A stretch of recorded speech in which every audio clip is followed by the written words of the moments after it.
Speaker के election commission को खत के बाद पार्टी पोजीशन में तब्दीली। कौमी असम्बली सेक्रेटेरिएट ने नई पार्टी पोजीशन जारी कर दी।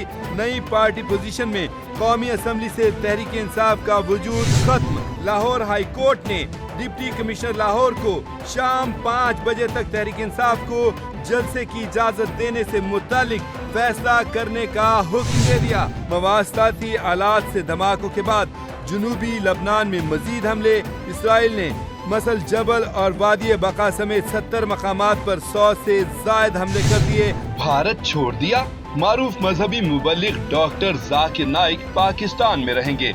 आखिर भारत छोड़ने की वजह क्या बनी? अहम खबर सामने आ गई।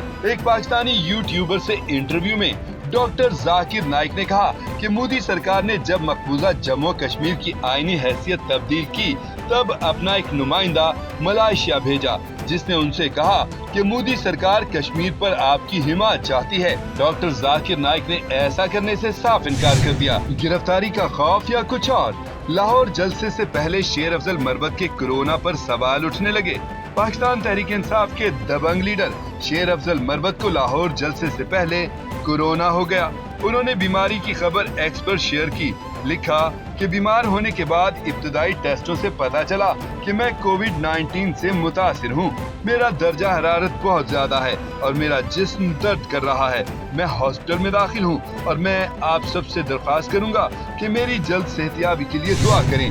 आईनी तरामीम, हुकूमत कामयाब हो जाएगी। मौलाना ने क्या गेम डाली? नजम सेठी ने बड़ी पेशगोई कर दी। एक निजी चैनल के प्रोग्राम में गुफ्तगू करते हुए सीनियर सहाफी नजम सेठी का कहना था कि आईनी तरमीम की पहली कोशिश में तो हुकूमत बिल्कुल नाकाम हो गई है, लेकिन अब हुकूमत दोबारा कोशिश करेगी और मेरी पेशीन गोई है कि हुकूमत आईनी तरमीम करने में कामयाब हो जाएगी। नजम सेठी ने कहा कि पहले मौलाना को कोई लिफ्ट नहीं करवा रहा था। हुकूमत का ख्याल था कि मखसूस नशिस्तें उनको मिल जाएंगी और उनकी 2/3 अक्सरियत बन जाएगी, इसलिए उनको मौलाना की जरूरत ही नहीं पड़ेगी। लेकिन मखसूस नशिस्तों का फैसला आने के बाद हुकूमत को मौलाना की जरूरत महसूस होने लग गई, इसलिए फिर सब आईनी तरमीम के लिए मौलाना के पास भागना शुरू हो गए। मौलाना के पास हुकूमत की तरफ से जो भी मुलाकात करने गया उसके साथ मोहसिन नकवी भी गए ताकि बता सकें कि एस्टेब्लिशमेंट क्या चाहती है, और सबको पता है मोहसिन नकवी एस्टेब्लिशमेंट के बंदे हैं।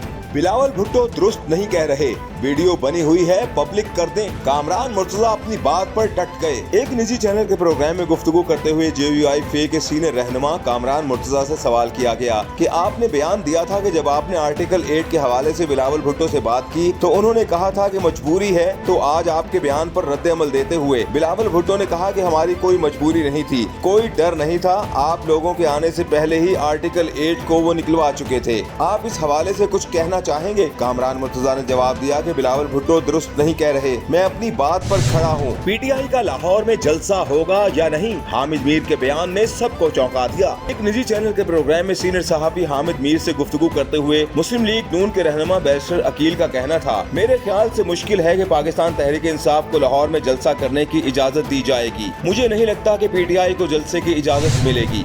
हम ऐसा कानून नहीं बनाएंगे जो जस्टिस काजी फायज ईसा की हिमायत करेगा। जस्टिस मंसूर अली शाह किस कोर्ट के चीफ जस्टिस होंगे? काशिफ अब्बासी के सवाल पर बिलावल भुट्टो का हैरान कुन जवाब। एक निजी चैनल के प्रोग्राम में गुफ्तगू करते हुए chairman Peoples Party Bilawal Bhutto Zardari का कहना था कि हम ऐसा कानून नहीं बनाएंगे जो जस्टिस काजी फायज ईसा की हिमायत करेगा। हम ऐसा कानून बनाएंगे जिससे अवाम को फायदा हो और फौरी इंसाफ मिले। बिलावल भुट्टो ने कहा कि इफ्तिखार चौधरी हो, गुलजार या साकिब निसार हो, उन्होंने अदलिया को सियासत ज़दा किया है। कभी ये टमाटर की कीमतें तय करने निकल जाते हैं तो कभी डैम्स बनाने निकल जाते हैं। लाइव प्रोग्राम में बिलावल भुट्टो का कामरान मुर्तजा के लिए पैगाम। कामरान मुर्तजा बिलावल भुट्टो का फोन क्यों नहीं उठा रहे? बिलावल भुट्टो की बात सुनकर काशिफ अब्बासी भी चौंक गए। एक निजी चैनल के प्रोग्राम में गुफ्तगू करते हुए chairman Peoples Party Bilawal Bhutto Zardari का कहना था कि तरामीम से एक रात पहले जब मैं मौलाना फजलुर रहमान से मिलने के लिए पहुंचा तो मेरे पहुंचने के बाद कामरान मुर्तजा ने ड्राफ्ट पढ़ना शुरू किया और मैंने हर पॉइंट का जवाब दिया। जहाँ तक आर्टिकल 8 की तरमीम की बात है वो बिल्कुल सही है। हुकूमत के प्रपोजल में न सिर्फ आर्टिकल 8 बल्कि आर्टिकल 23 की भी तरामीम थी। वो मिलिट्री कोड को पूरी तरह से कायम करना चाह रहे थे। आर्टिकल 8 पर मौलाना फजलुर रहमान ने जो एतराज उठाया, मैंने उसकी मुखालफत नहीं की बल्कि उनके एतराज को कबूल किया। बिलावल भुट्टो ने कहा कि आईनी तरामीम की हिमायत करना हमारी मजबूरी है। कामरान मुर्तजा के बयान पर बिलावल भुट्टो खुद मैदान में आ गए। गुज़िश्ता रोज एक निजी चैनल के प्रोग्राम में JUI के सीनियर रहनुमा कामरान मुर्तजा ने इंकशाफ किया था कि एक स्याह लिफाफे में एक दस्तावेज मौलाना फजलुर रहमान के घर भिजवाई गई। दस्तावेज पढ़ना ही शुरू की थी कि बिलावल भुट्टो मुलाकात के लिए आ गए। दस्तावेज में आर्टिकल 8वीं तरामीम भी लिखी थी, जिसका जिक्र बिलावल भुट्टो से किया तो बिलावल भुट्टो ने कहा, क्या करें, मजबूरी है, तरामीम की हिमायत करना होगी। तूफान बरपा, हैरान कुन इत्तेफाक, हामिद मीर के बयान ने हलचल मचा दी। एक निजी चैनल के प्रोग्राम में गुफ्तगू करते हुए सीनियर सहाफी हामिद मीर का कहना था कि जिस तरह पाकिस्तान में सियासी हलचल और अफरा तफरी का समा है, वैसे ही हिंदुस्तान में भी ये माहौल देखने में मिल रहा है। जैसे पाकिस्तान में सियासी मुखालिफ को गद्दार और दुश्मन का एजेंट करार दिया जाता है, वैसे ही हिंदुस्तान में भी सियासी मुखालिफों को गद्दार और पाकिस्तान का एजेंट होने का ताना मारा जाता है।